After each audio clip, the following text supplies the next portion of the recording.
Hey everybody, Sean Mr. B right here. We got to see Black Panther. Yes, we did. So, we're going to do our movie review. So, right off the bat, this is what, the 14th? 15th of the MCU films? Oh, Somewhere in 19th? there? 19th? Yeah, 19th. Okay, we're getting up there then. So, Wait, no. It's not. It's like 18 before Infinity War. So Okay. this might be... Let me look it up. Okay. While you're looking that up, yeah, No, it's... you're going to tell me that. through your curveball. So yeah, we got to see it this weekend. 18th. 18th. You're right on the money. There you go. So, 18th movie of the Marvel Cinematic Universe. Came out with really good reviews. Yep. And I really liked it. I thought this movie fucking ruled. Yeah. I enjoyed it a lot. I liked it a lot. Mm-hmm. It had a load of good parts to it. The Wakanda that we saw in the movie, that's the Wakanda in the comics that I know. Yeah. I want Disney to just scrap the Avatar land and make Wakanda land. That would be cool. You get to take a little piece of vibranium with you as a souvenir when you go home. Because let's face it, Avatar sucks. Avatar's cool, but No, it's not. Not as cool as what we're seeing out of MCU right now. Yeah. This latest run of Marvel movies has got me... It sucked me back in. Yeah. I kind of like... There's a lull there for me with Civil War. If it was called Avengers Civil War, I would have liked that movie a lot. Yeah. The fact that it was Captain America's sequel, that brought it down a little bit in my eyes. Yeah. Because it was like... It was an Avengers movie. It's not a Captain America movie. True.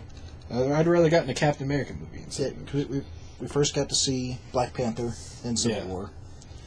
It had a Did- really good debut in that movie. A debut? Debut. Debut. Debut. But yeah, you had Civil War, then you had Doctor Strange, which I wasn't crazy about, and Guardians of the Galaxy 2, which I wasn't crazy about either. Right. But then you had Spider-Man, which is awesome. Oh, Thor Ragnarok was awesome, and then Black Panther was also awesome. How could I even forget about Thor Ragnarok? Yeah. I completely forget about that. I think that completes my top 3. Yeah, there's like this stretch of run that they've had has brought me back. Yeah. The end of the low point was kind of Guardians 2, I think, for you. And Yeah. Took off from there. Yeah. Yeah, everything about this movie I liked. For me, I know there was one or two, maybe 3 parts where it was kind of slow. And it was one of those moments where I was like, okay, it's popcorn time. Just, like kind of sit and like chill. I'm like, oh, action stuff's starting back up. Okay, good. Yeah. It just because they had to explain character and backstory, especially for a character that's not as widely known as Iron Man or Captain America or Spider-Man. Yeah. You have to introduce a lot more stuff, which I already knew because I'm a comic book nerd. I didn't. So, but you didn't, yeah. Yeah.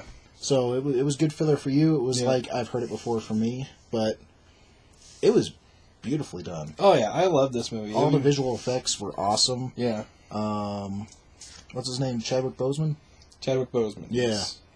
Awesome. Michael B. Jordan, surprisingly good. Surprisingly good. What are you talking about? Michael B. Jordan's awesome. Coming off of Fantastic Four was the last thing I saw him in.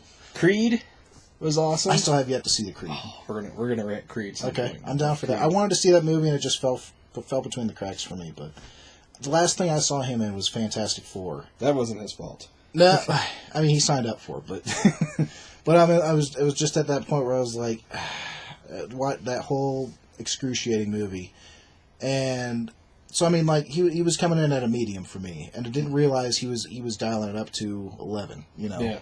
So I'm like, oh shit, he was really good, and not only that, but his interviews, he was spouting off so much Black Panther knowledge of the comics and everything. He actually knew more than Chadwick Boseman, which made me laugh because he was just like, I know more than you, and you play the character. Yeah. But it was great. I mean, all the characters too. Like I don't know. Well, who would you say is your favorite non-main characters? And besides Chadwick Boseman, besides Black Panther. That's the same person. Yeah. Well, I'm just saying, people out there. Besides Black Panther, besides Killmonger. Yeah, besides the main characters, who's your favorite side character that you saw in that? Oh man. It's honestly between I'm gonna butcher her name. It's Denai She's in Walking Dead. Okay, yeah. She plays Michonne. She was like the head guard for him. Yeah. She's the head of security. Yeah, and his sister. She's the general. Yeah, and his sister, is which is a scientist. Yeah, she's their lead technological. She's like the something. Q. Yeah. Oh, that's a good analogy for her. Because if he's James Bond, she's Q. Yeah. I'm bad with names as it is, and this movie, it's going to be even worse. Shuri, her name is Letitia Wright. Letitia Wright, sorry. And she played Shuri, T'Challa's brother or sister. Yeah. But I thought she was awesome. I thought she was great in this movie. Yeah. She wasn't like an overbearing. She wasn't the typical, superhero's little sister of, oh, now I'm in trouble, come save me. She was getting his ass out of shit, so. Yeah, she was awesome. She was a great character. She was funny, she was smart. Mm-hmm. She's awesome. A lot of strong female characters in this. It was really good. Yeah, it was like we had Wonder Woman just a few years ago, but I think this one did just as much, if not more. Well, it's like Wonder Woman, you got to see the whole island of them and everything, but it's still focused on just Wonder Woman as the strong female character. Yeah. Because even among Amazon, she's the strongest. Yeah.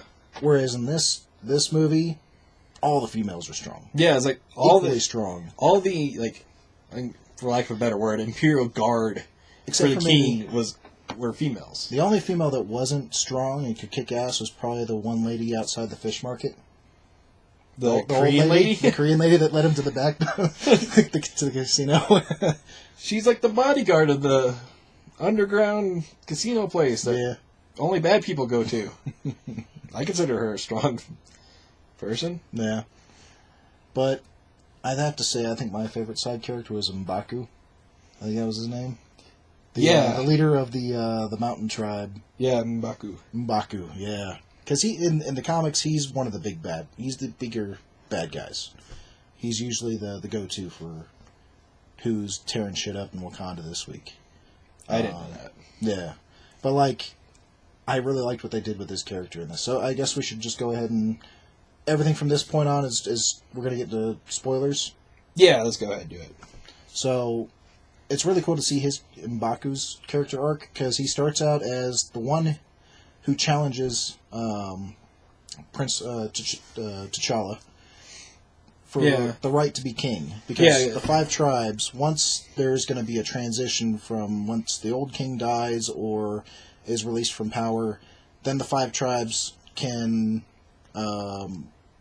basically challenge the next in line as the successor. Yeah. So they can have a battle to the death and see who wins by rights of trial by combat. It's like by forfeit or death. Mm-hmm. That's the only way that it ends. 3 of the tribes are like, nope, we don't have any quarrel with you. We like the current line of rulers, so let's keep going with this.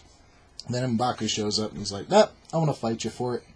Yeah. They have a nice little battle, and of course Black Panther wins. But spoiler. Yeah.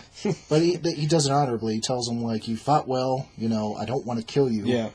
And he has a chance to kill him, and he doesn't take it. He's like, he lets him know, look, give up now. Yeah. Just go ahead and give up. I don't want to do this. Just give up. I don't want to kill you. I've beaten you. Please, let this be honorable. I don't want blood to be spilled. And he's got him like a triangle chokehold or something. Yeah. And later on, they ask him for help because Michael B. Jordan swoops in. He's the main villain, basically. We're skipping over a lot of things. Well, I mean, just getting to M'Baku, why I love him so much. Oh, okay. Because he just seems ruthless. In the comics, he's ruthless. They get up there, they go to ask for help, and Martin, what's his name? Freeman? Martin Freeman.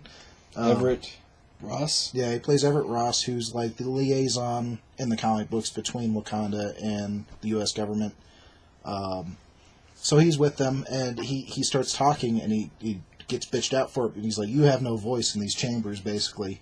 And he goes, and if you say one more word, I'm going to feed you to my children. And he's just got this look of horror on his face, and M'Baku starts laughing. He's like, I'm just kidding. We're vegetarians. It's like, what? That's hilarious. I love that. Yeah, it was... sorry about that. Oh, no. It was really... cool too because like at this point, Killmonger's taken over. He's defeated Black Panther. Black Panther's presumed to be dead. Threw him off the cliff. Yeah, and he's like destroyed all like the vibranium heart things or whatever. Oh yeah, because the Black Panther gets extra abilities from this plant that grows, and it's affected by the vibranium. The vibranium gets infused with the plant, and it produces this really potent fruit. Yeah. Anyways, Killmonger destroys all of it, or so he thought. About Nakia, the love interest. She steals one, and she's going to give it to M'Baku so he could challenge. Right. Because he didn't get a chance to challenge this new king. Yeah. And he, instead of doing that, he reveals to him that he's got T'Challa. Yeah, he's like, nah. They found him. Like, if one other fisherman found him and they've been keeping him alive, give it to him. Mm-hmm. Because a life for a life. Because he spared his life earlier. Mm-hmm. So he saved his in return. Yep. And then they kind of become friends, almost like it's weird. Yeah. They're just like, even in the beginning when... There's respect there. Yeah. When T'Challa and his buddy, who he's got the rhinoceroses and stuff like that. Yeah. I can't remember his name off the top of my head. Wakabi. But they seem like boyhood friends. The guy from Get Out. They've been friends. Yeah, oh yeah. They've been friends for a good long while. Yeah, that's what it seems like. Yeah, and then he fucking stabs him in the back. Yep. You know, later in the story. And so M'Baku and T'Challa are kind of better buddies than what they used to be, so it's a better fit, too, I think it seems. Yeah. But, yeah, it was I sat down and I'm like, I've never really sat down and actually thought of, like, what a Black Panther movie could be like. Yeah. Like, what's the story going to be? You know, is it all about Wakanda? Is it about, you know, more racial tensions? Is it what's the temperature of this movie? Like, what's it all about? And I was thoroughly satisfied with what they came up with. Yeah, this was great. It wasn't shoving things in your face and you will believe this or that. It's just, here's a bunch of awesome stuff. Enjoy. Is basically what it was. It's just, here's Black Panther in his element, because you've seen him out of it in Civil War. Now you see where he's come from.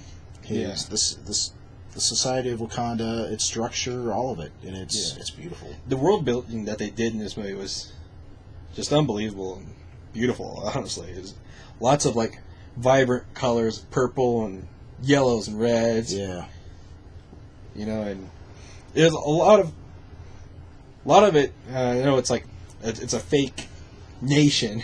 Yeah, but a lot of it's based in real African lore. Oh yeah.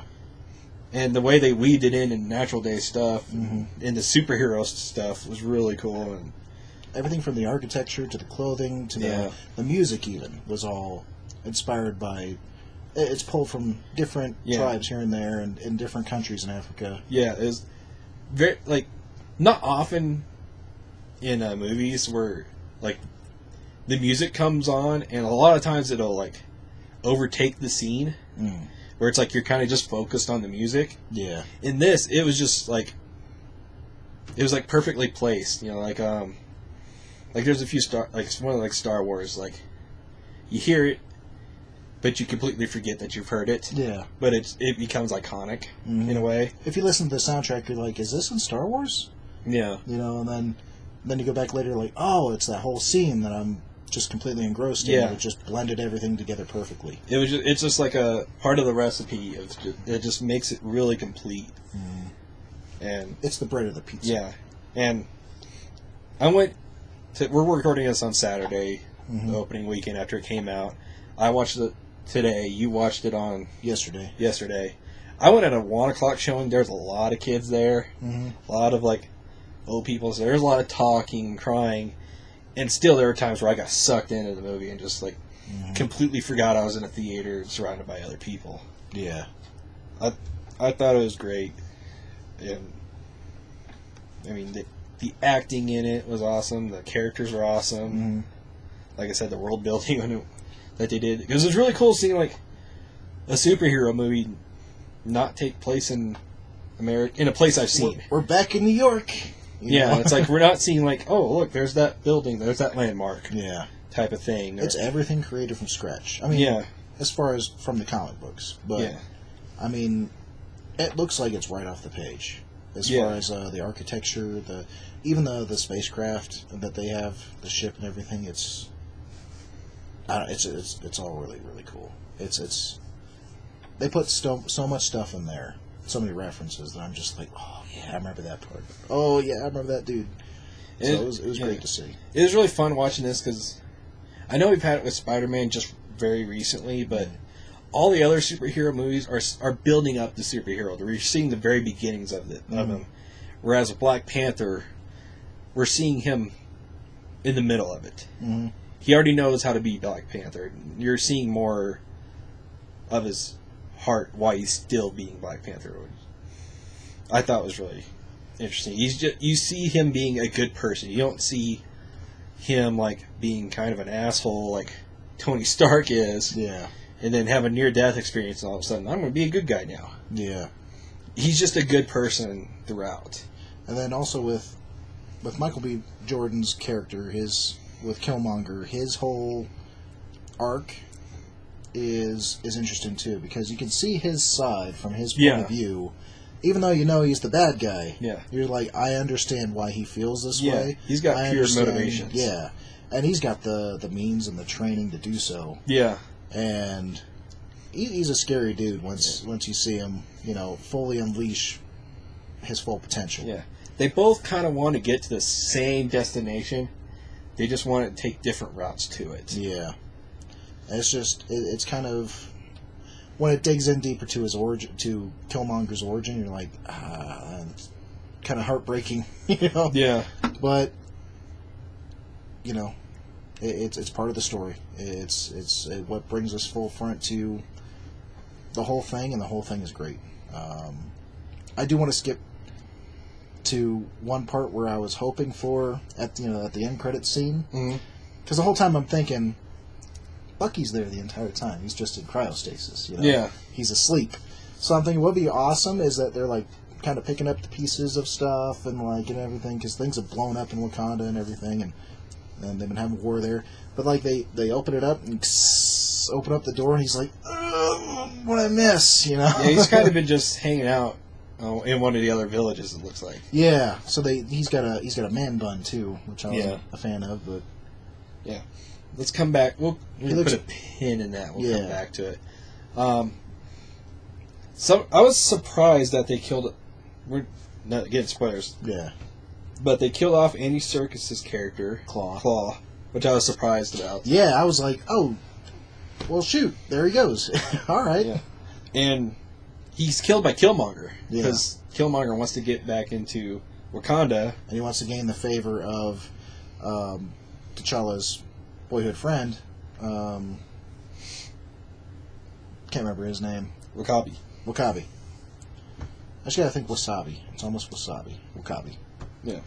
So yeah, he wants to buy Wakabi's favor so he can get him into the palace, make his case on his of being basically T'Challa's cousin, and he wants to challenge for rights of the throne.